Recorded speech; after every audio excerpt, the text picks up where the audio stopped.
So for the past 9 months, I've had to say no to over 20 property deals that I would have probably snapped up pre-2021. I've also turned down investor finance of £700,000 plus and a new build opportunity in my local area. Because for now, my friends, I've quit buying property. And if you stick around long enough, I'll share exactly what I'm doing that is actually less risky, at least in my eyes, from a capital perspective, that you could also potentially try out too.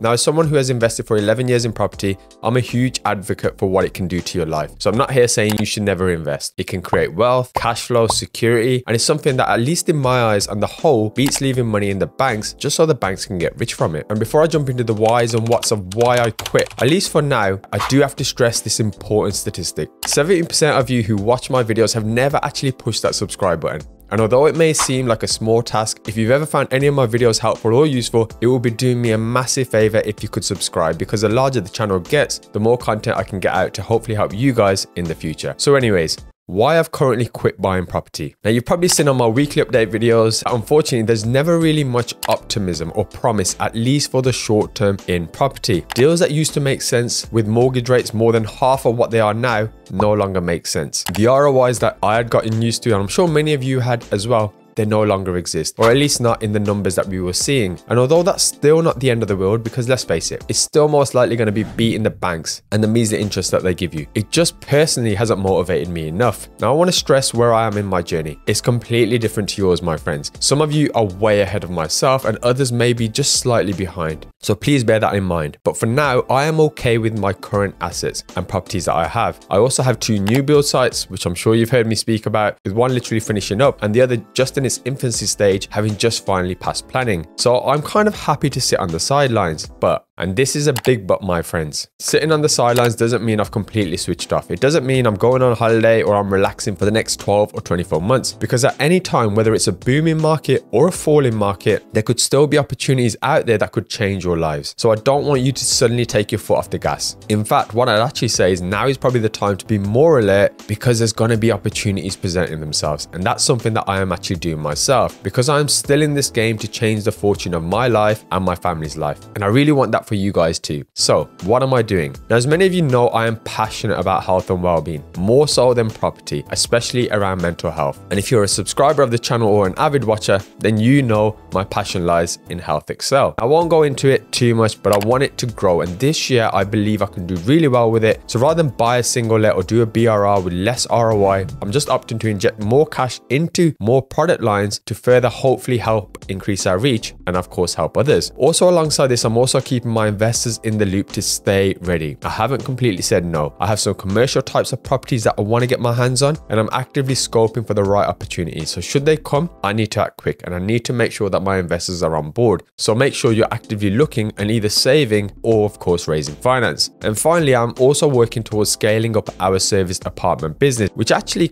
had its own issues last year, but that's a story for another day. Right now, it's the best way, in my opinion, to make more cash flow with less capital up front, so the risk is far less. So what should you guys actually do? Well, the first thing and the obvious thing is don't copy a single thing that I said. Our circumstances, our resources, and our goals are completely different. So please, please, please, don't copy me. Secondly, you should definitely 100% look at your own situation and assess the opportunity cost of investing now or waiting until a potential market crash, should that happen, or an opportunity good enough that just brings about that you think the ROI and the risk is okay for you to go ahead with. And what you must also do is stay vigilant, my friends, because although I'm not posting about taking on any of the 20+ deals that I've been proposed in the last year or so, I'm still very much in the game. Patience once you've bought property is key, and patience when you're going out to try and buy property is also key too. So friends, let me know your thoughts on your 2023 plans. And as always, my friends, thanks for watching.